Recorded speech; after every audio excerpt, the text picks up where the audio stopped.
because of what we do, not because of what we have, not because of the relationships we have, the successes, the failures, but because you are you. And that is ultimately what being beloved is. Welcome to Permission Slips, a space to practice paying attention to your life with self-compassion so you can experience the wholeness, purpose, and joy you were made for. I'm Jillian DeBritz, a life and leadership coach and a recovering perfectionist, learning alongside you how to give yourself permission to be human. I'm so glad you're here with me for this conversation with my friend Nathan Woods. Nate, thanks for being here.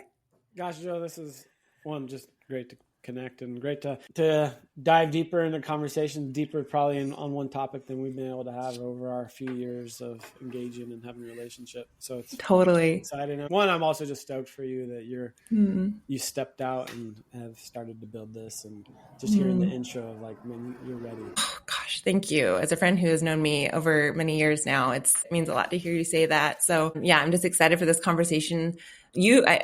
We talked about this before we started recording, but you have changed my understanding of hospitality and what it means to really love people well through the spaces we create. And so I'm excited to jump in. But before we do, I just want people to know who you are, that my friend Nathan Woods is the founder of Beloved Hospitality and a Certified Unreasonable Hospitality Coach, which I'm excited to talk about what that means.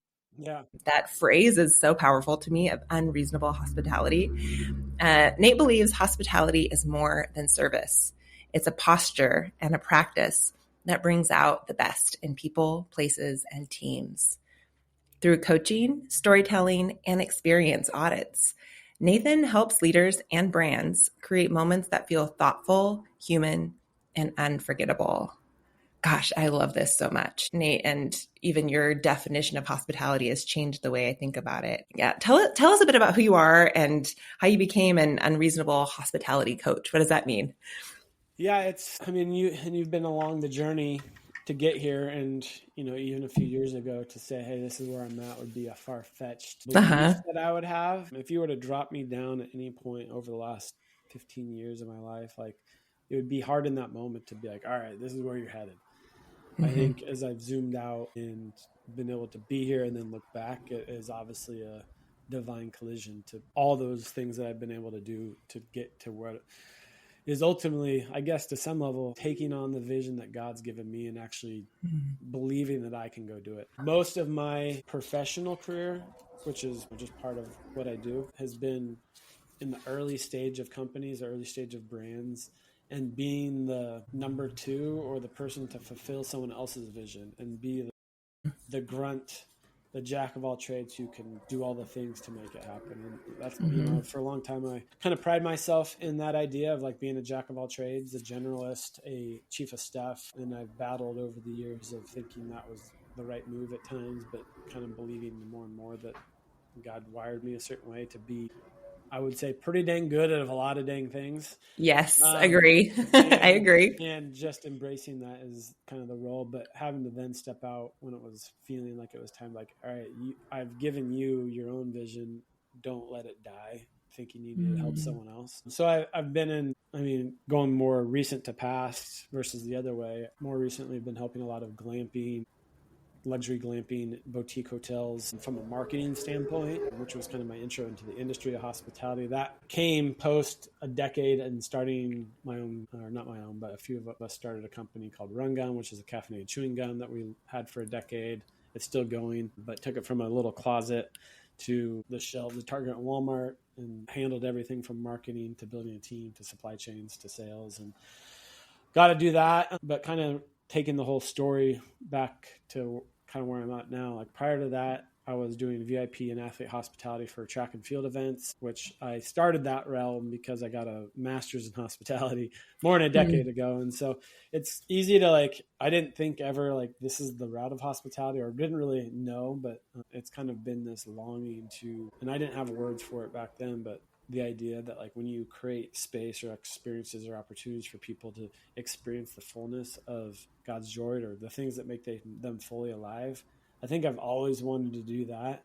I didn't have the terms or the direction of what that would ultimately be, but I think it's been kind of the weaving story of my professional career is how do I create a space for people to feel welcome And that welcome is the thing that, or a catalyst that helps them pursue the things that makes them fully alive. Wow. I've been in Eugene, Oregon for now 20 years, which is crazy to think. Came up here for school, met my now wife towards the tail end of that college career. And my wife, Cecilia, and we have 3 kids.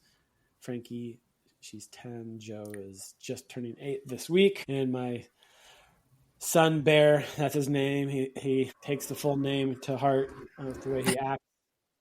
Is 5, just turned 5 this week as well. So we're in the thick of kids' life, and you're a little further ahead on the kids' busyness, but Barely.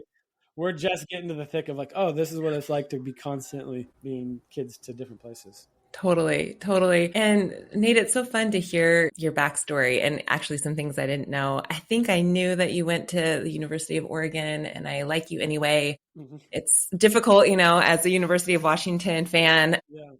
But we can work through this, we can work through this in our friendship.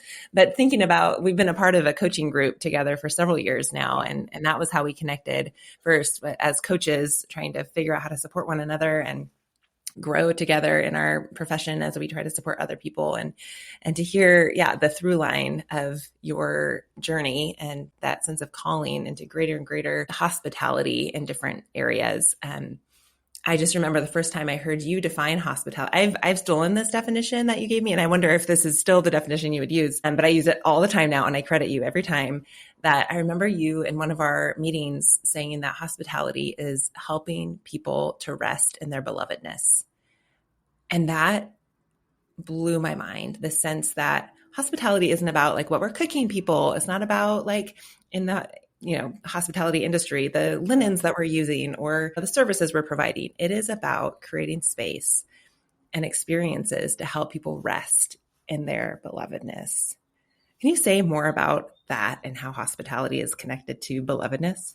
Yeah, I think the Father's heart is hospitality for us, to know that we're seen, valued, and heard, and valued, not because of what we do, not because of what we have, not because of the relationships we have, the successes, the failures, but because you are you. And that is ultimately what being beloved is I love you because of who you are, not because of your production in the world. And I think I've just learned through this that, I just don't think there's a better way than hospitality. So that is like a definition, but also more just this higher, like this is why hospitality is important, because I don't think there's a better way to let someone else experience it other than when they're being served, again, not because of anything they've done, but because they're generally loved. And I think I've had to learn that from getting that I'm here not because of anything other than like, you just love me. And once I've learned, which is a hard thing, and believing that we're beloved by the divine is such a hard thing to live in. And I think I've had to understand that. I think if I understand hospitality more, I'm understanding that at a higher level. So that there's many definitions for hospitality. That's like the pinnacle of it for me, of like the why. And then like, hey, but what does that mean? It kind of breaks down a little bit more, which we can get into. And I have my different phrases and it changes at times. But yeah, I just don't think, I'm unapologetic on the idea that there's not a better way, whether you're in ministry, whether you're a pastor, whether you're a business leader who just wants to make your team feel welcome, valued, heard, other than that hospitality is the best way to do it. And not as you mentioned, the practice of it, but the posture of it. Ooh, say more about that. What's the difference between the practice of hospitality and the posture of hospitality? Yeah, practice is the things we do. In Unreasonable Hospitality, in that book by Will Guidara, instead of practice, they'll use service. So service is the thing we do. It's in the hospitality world or the restaurant world, it's the meals you cook, it's the table you have set.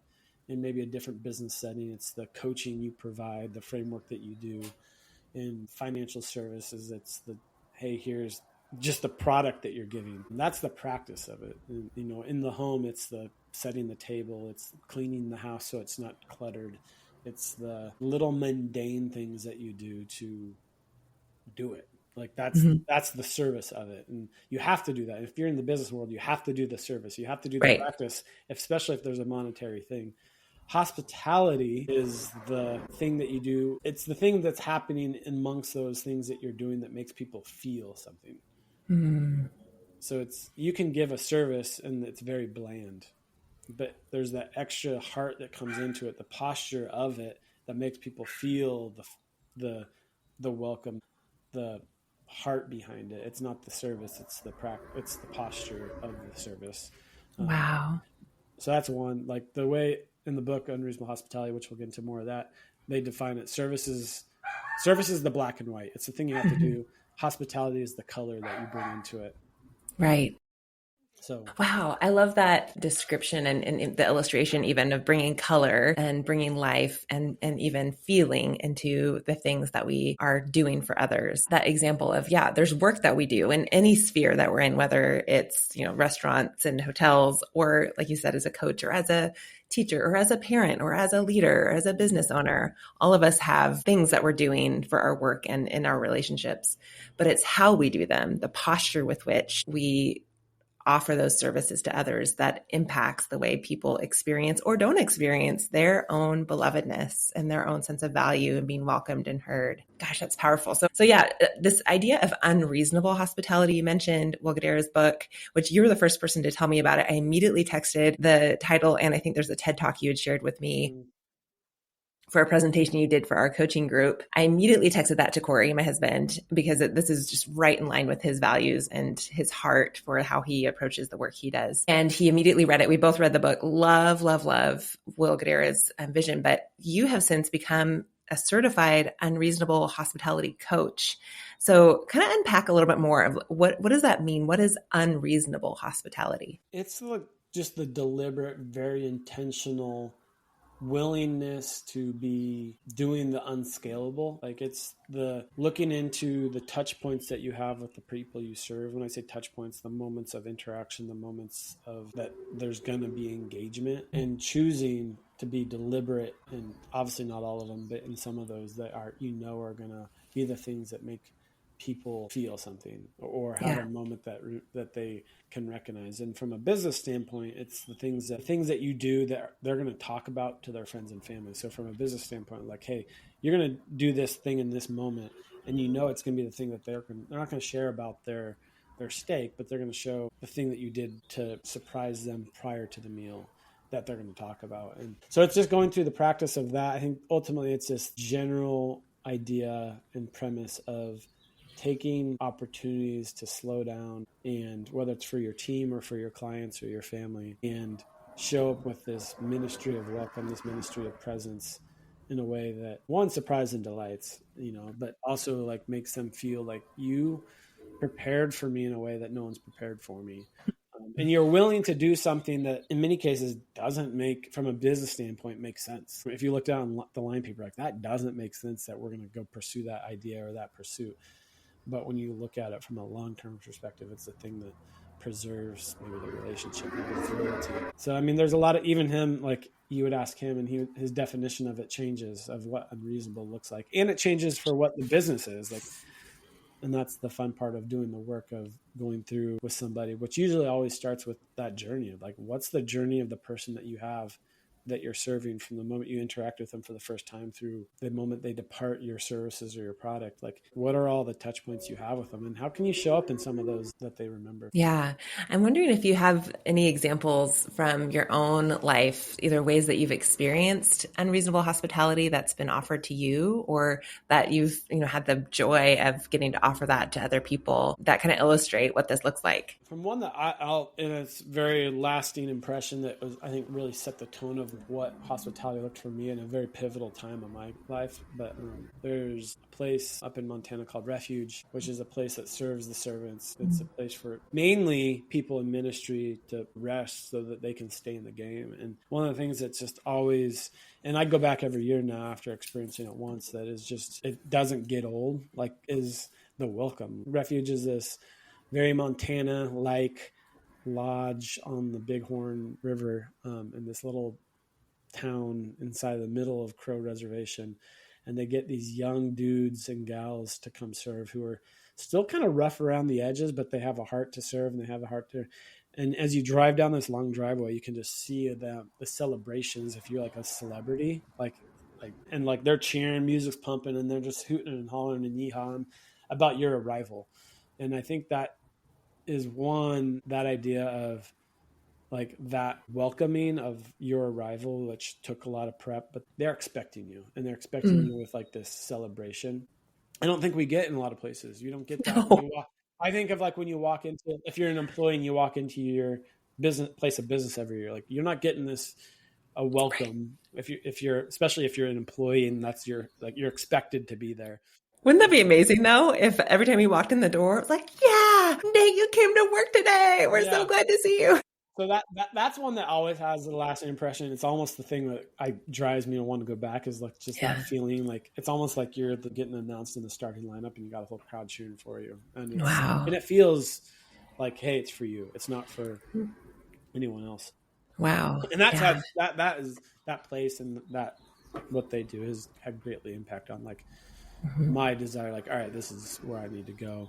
Yeah. One of my favorite ones from me providing kind of insight and coaching around it was with a client who's in the insurance agent world, sells commercial insurance to some really big businesses in the retirement community, like senior living. And he was hosting a retreat for his team. And he was spent a lot of this time thinking about like, hey, how can I make my team feel really welcomed here and make them feel special? And we went through the practice of like, all right, what's this? Like, this is a one-time event. Let's just go through the journey of like, what are all the touch points that they're going to have? And it didn't take long, but you got one of the touch points or the activities that has to happen is they're going to leave home. And when they leave home for a few days, there's always like, I've left home, and I'm sure when you leave home or your husband leaves home, there's always this extra burden on the family that's been left because the other one's not there. And we kind of just thought like, if you want to show up and be about the team member, there's also an element, you should also be about them, who they are when they're not in your workplace, when they're not just being and so what we ended up doing was they left, and that first day that they were gone, or maybe the second day that they're gone, the organization sent out dinner gift cards. I don't know if it was DoorDash or whatnot, with a note that's basically just like, hey, we thank you so much for allowing us to have your spouse for the last couple of days. What they mean to us is really important, but we also know it's just a burden to you to have them gone. So in light of that, here's a meal on us. Wow. So that, and like he said, it, like in the middle of it, he was like, I got so many text messages and things like that from like the staff that were just like astonished, and like messages of like, this is the nicest thing a corporation's ever done. Mm-hmm. One of their people that they did this for was the spouse of their senior person above them, because they did it for everybody coming. And it then trickled up from that senior person all the way to CEO, of just like that level of care. And so and it was fun. Like it was fun because then that process of like doing that, and he ended up giving all the credit to his assistant, which was cool because she kind of ran with it. And that feeling of like making people feel good is addicting and you really enjoy it. And that's kind of the practice of doing it, is like the more you like do things like that, the more you see more opportunities to do it. So that's one of my favorite ones. But even from like a little retreat that I've hosted or I've helped out, is like that same idea of like bringing the spouse into it. I think shows a level of hospitality, especially if you're the business who's using that person for your own gain in a lot of ways, right?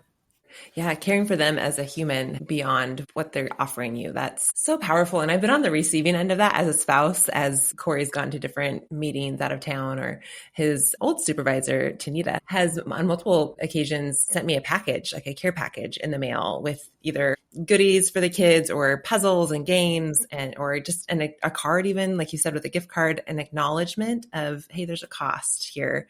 And it has always made me feel, just as you said, so seen, so cared for, so honored. And you better believe that I am now releasing and sending off my husband with joy and blessing instead of bitterness and resentment that I'm left alone with the kids. And, like just the shift that feeling seen and cared for creates within both the person, that's being the direct recipient, and also the whole family. And I love that you're talking about the impact on the person initiating that hospitality too. You're saying, yeah, for me to get to plan these opportunities brings me joy. To be able to be unreasonable with how I'm caring for others brings me joy. It's interesting, as you're talking about different businesses, I'm wondering, like, how can people who are listening that maybe aren't a business owner or, directly serving in the hospitality industry, How can we apply some of these principles in our regular, normal, everyday lives? Yeah, I think the one thing that another definition, so as we go, there's probably going to be multiple definitions, but one definition that I've gotten from a guy named John Marsh out of Oklahoma, Arkansas, but he does a lot of different things, but one of his definitions for hospitality is the thought of you before you got here. And so when I think of like, hey, that process, regardless of what you do, happens. And one of my most favorite ways, and it's benefited me like in ways too. So it's like, it's not the purpose in doing it, but like the fruit of doing this has provided more opportunities than I thought, is the idea of don't waste the moment when someone comes through your mind. And I'm starting to believe, because there's the verse, where Jesus says like, as I am in the Father, you are in me. So this idea that like when thoughts come across our mind, to think that, hey, that's not a thought of the Lord, or not the person coming through our minds, it's just random, like actually being like, that very well could be God saying, hey. And so I've just gotten to have, if that happens, I have this device that can instantly send a message to somebody just to say, hey, thinking of you, or hey, or grabbing a note card that's saying, hey, this is a handwritten letter. And so that's one thought I have, because I think there's the idea of like, hey, you're thinking of me when you don't need to. Gives such people like feeling seen, right? And and so that's one very like, hey, you're not in the industry and you just want to know people that you care about them. If someone comes through your mind, don't waste that opportunity. Right. Which that takes some effort too, right? Like that takes time and effort and energy. Probably not as much as I think it will, but there is this like, okay, I'm gonna stop and I'm gonna exert some energy into caring for this person, which is that makes them feel valued, right? It's that it wasn't easy, that it took some effort. So I love that example. I think especially in the world of men, we do a horrible job of connecting with each other, right? And a horrible job of engaging with each other. And, I've been one, like, you're kind of all waiting for someone to reach out to you. And as leaders, regardless of men or women, like if you're a leader, it's even more of a lonely spot. If you're in ministry, it's probably even more. And so just that idea of like, man, like someone's thinking of me and reached out, I've been the benefit of that. And it can take you from a low state to a high state really quickly. Yeah. And I've been able to see it from a positive on the other side. Like you reach out to somebody and man, they're going to feel it. So that's like a very like simple, like, hey, like one of the I won't say it's a definition, but a thought of like thinking what hospitality is. But it's a book called Making Room. And what she says, again, it's kind of paraphrased in my version, but the mystery of hospitality is that it's as mundane as soup, but as transcendent as angels. It doesn't have to be complicated. That uncomplicated, mundane thing that you do can be as transcendent as angels. And that's where I get into the belovedness idea. So I think sometimes we overthink hospitality as this grand gesture, this lavish table, the super clean, put together home, or this fancy resort or this fancy hotel. But often it's the mundane that makes the impact. Yeah. Yeah. Well, and I'm thinking about how I become my own greatest obstacle to offering hospitality at times because of my own insecurity or fear about, my lack of skills or lack of creativity, or like, oh, I don't know if it's going to be the right thing or how they're going to receive this. Or often for me, it's easy for me to offer someone words of encouragement. Like the text message comes easily to me, but to think about a gift I can send someone, or to think creatively about how could I bless this person. Sometimes my brain gets stuck because I don't naturally think outside of words. And so for people that maybe are getting in their own way and wondering, okay, but what if I don't know how to make someone feel cared for? What if I don't know how to like show them their belovedness? Do you have any advice or encouragement for people like me? Yeah, I think someone like you and others is like this idea of like, presence is hospitality, right? That's so good. And being present doesn't mean you're with them all the time, but being present means you took that moment to be present, thinking of them. And, I think there's a lot of ways when you go the gift giving or that side of hospitality that, it takes listening that has the most impact. Listening to, hey, what that person's favorite drink is, or that person's favorite restaurant, or knowing their favorite sports team. And just saying, hey, like I heard, and that's especially when it's like not an obvious one. You heard me talk about like my favorite taco place is this, like, and you paid attention to that and you took note of that, or you remembered. It's things like that, but it does take this like intentional, like face to face, like I'm being present with you, to remember some of that stuff. And it's when we're not present that we miss a lot of opportunities like that. I also think, kind of to your point, and I struggle with this, is we somehow try to make it about us. The hospitality is about us. Like, I want the clean house because I want them to feel a certain way about me, or I want to have this great meal because I want it to be about me. And I think what God's been revealing to me this year is that if hospitality is about you, you've ruined it at that point. And this is probably maybe my last analogy on it, but this idea of salt's been really big. I've been thinking about lately, and how salt's designed to do two things, not designed, but it has two main functions: to enhance flavor and preserve. And the moment, so if we're salt, or hospitality is salt, how you season the thing that's already good. So whether it's your product or service or the person you're serving, like there's good in that already. And if you're in hospitality, it's like you have a phenomenal venue.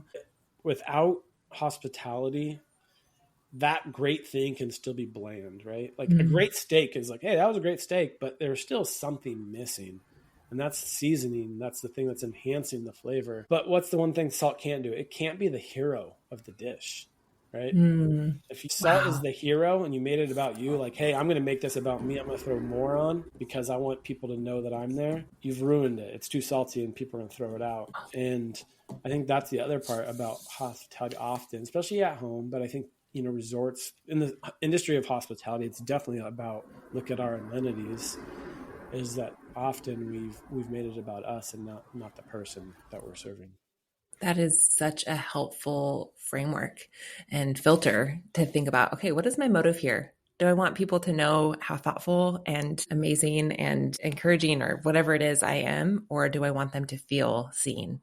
I don't want myself to be seen. I want them to feel seen and welcomed. And I think about even your why behind that beloved hospitality brand that you've created and why it matters so much to you. It really is a picture of God's heart. And, I love that people can practice and experience hospitality no matter what their faith background is.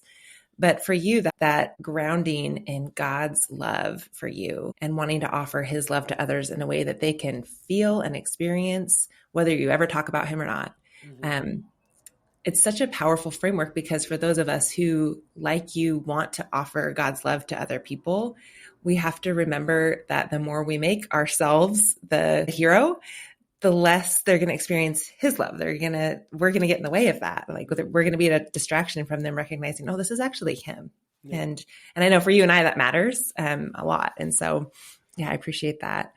And I think for me, it's also been this practice of, like, I think especially with people who serve, especially if we think or not think maybe where they are on their faith background, but like then going, but God still sees them as his beloved. And so it's been challenging for me to, like, who am I serving and why am I serving that person? And do I recognize in that moment that they too are beloved, and they probably just don't know it because they've never experienced it. And again, it goes back to, like, man, I just don't know a better way to help them, whether they recognize in that moment that it's the divine's desire to let them know that or not. I don't know, but that's not, part of me is like that will, but they need to experience it in some way. Right. We don't, it's almost like the old, it's almost cliche now. I don't even know who said it. Maybe it was Maya Angelou, but maybe not, that people don't care how much you know until they know how much you care. And we can't know that, like, in our minds, but to feel, like, we need to feel love before we can believe love, right? Like, I can hear all day long my husband say how much he loves me, but until his actions match up his words, it's empty, right? And so I think people hear a lot about, people in the church and outside the church have heard about God as love, but until they feel that, until they experience that, those are just empty words from a lot of really imperfect people who don't show love very much, right? Especially, I think a lot of Christians do a lot of damage talking about God as love and then not living that out, myself included, right? Yeah. And so I love this opportunity to practice offering people love in ways that aren't about us and that aren't about their response or their belief or their asking for it or expecting it, but remembering that God loves deeply and fiercely, no matter what we think about him. Mm-hmm. No matter what we know about him, no matter whether we deserve it or not, every single person on the face of the earth is God's beloved. Mm-hmm. Every single person, no matter what I even think about them. Yeah. So yeah, thanks for that framework and that paradigm shift. Yeah, it's been something I'm learning and practicing, right? And that's the kind of paradox of hospitality is that the more you practice, I think the more of the posture comes. And I think Will, again, going back to the coaching and what Will talks about, it's like you put systems in place, toolkits to get hospitality going. But the idea is at some point, going to the same idea, like you flex that muscle enough, then you just start seeing the opportunities. You don't have to have like, here's the moment that we do this. But then it's like get more of the posture for it because you've done the practice of it.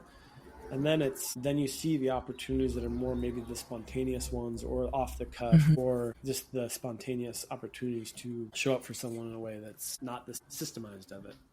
Right. Yeah. It's almost like you start with systems as like an external structure, like a scaffolding to help you figure out where to insert these moments of seeing people and making them feel welcomed. But then it trains you to see them. It trains your hospitality muscles to be able to offer that without the system in place. Yeah. That's helpful. So Nate, if people are curious about unreasonable hospitality or they want to learn more or work with you, like what are some things that they could do to reach out to you or what are ways that you would want to support people who want to learn more about this? Yeah, I mean, if you haven't read the book, read the book. I mean, here's two people on the podcast saying it was a wildly impactful book. Will Guidara was a restaurateur in New York, took a restaurant to the number one restaurant in the world, which he kind of says is a very obscure kind of a way, or just the idea of there's a top restaurant in the world is very kind of ridiculous, but he'll admit that. Right. But what it really is who's being the most innovative. And the way they did it wasn't the food, although they made amazing food at 11th Madison Park in New York, but it was these unreasonable things they started doing for their clients. And so it's kind of the story of getting to that and then doing it. But he writes it in such a way that you feel part of it. And he's taken that book and then built out this framework to help guide, coach others into building their system of doing that as not just, hey, this is a really good thing to do because we're in a time where hospitality is maybe needed more than ever and there needs to be a revitalization of it, but it's also a competitive advantage to do it. And so we guide, I do workshops. I do a little bit of kind of one-on-one coaching, not as much yet, but a lot of workshops on guiding leaders and businesses through the process of, all right, we're going to lay out your journey and then we're going to build toolkits for this specific things. And I generally find it's like, hey, we're looking at the welcome, we're looking at one or two moments in the middle, and we're looking at the departure of however you serve and what that looks like in your business to just show up and do some fun things. And like I said, it's generally fun. Like all these things are like, it's enjoyable, but it has impact. Yeah. Which is fun. The creativeness of like, hey, what can we do at this moment? And thinking of like, hey, here's the craziest idea. Hey, we can't do quite that for a budget reason. So showing up with this simple thing. And so it's a very fun process to go through it. Mind you, most people don't even have a customer journey of their people they serve anyway. And I don't think even churches have a really idea of like, what's the journey of the people that attend our church? Yeah. And so just the idea of mapping that out and being like, all right, there's a moment they hear about us, the moment we have a first conversation, and then you go through the journey of however that long it needs to be, 90 days, a year, 5 years. And just having that as a tool is wildly helpful to understand like, oh, here's what we're missing. Or we're not doing anything at this moment, regardless if it's hospitable or not. We're just not even showing up. So I think it's a super fun practice and an important practice to do. But then the fun part is like, all right, like at this moment, we're going to do something special, or we're going to put some effort and we're going to build a toolkit so we can execute it easily. Because not everybody has a hospitable heart externally natural. I think everybody has that coreness of like doing it feels good, but they just don't, it's not a natural practice. And so sometimes it does take like, all right, hey, at this point, once you've done the service, at 10 days after, you're going to send this note. And it's easy, and so it's kind of the start. But Beloved Hospitality is the site that I have that's kind of the showcase of the different avenues in which I do that. It's pretty early on in the phase of it, so it's been fun. Right now, it's like everything's different. Like I haven't had one client that's the same. It's been in hospitality, it's been in financial services, it's been in manufacturing, and so it's really intriguing. But I generally like a lot of it's people who've been somewhat like they've read the book, and so there's this coreness of like it sounds so good, I just have no idea. That's where I get to show up. I love it. Oh, and I'll link your info in the show notes too, so people can find you more easily. But before we wrap up, Nate, is there a permission slip that you would want to give to listeners? And there's probably way too many. The one that I'm feeling the most passion towards right now, or the most like, I guess, permission to do right now, is I can just do things. Like, and I think for me, it's going back to like the idea of like, I've had to embrace that I'm beloved, not because of, I think it's the Henry Nouwen's from famous kind of 3 lies is you're not what you do, you're not what you have, and you're not what others say about you. I've had to embrace that so that I can feel the freedom to just go do things. As long as it fits with what I'm doing from a practical standpoint, it feels right with prayer. Like, don't get caught up on it and just do it. And so that's the most permission I've felt in the most recent season, is pursue it because you can. And and it might just be for practice, but there's no reason why not to do it. Like I said, it maybe that doesn't go into the full vision of what it would be, but if you don't, then you don't. Right. I love that. That's so powerful. Just do stuff. Don't overthink it. Just do stuff. Nate, this has been such a rich conversation, and I learn so much about hospitality every time we talk about it. So thanks for being willing to come and share your vision and your heart with the people listening. I appreciate you. Well, I appreciate you, and thanks for giving people permission. Thanks for listening to this episode of Permission Slips. I hope this conversation gave you permission to think about how you might practice resting in your own belovedness so that you can offer the same to the people in your life. Remember, your life matters, and so does your hospitality, more than you know.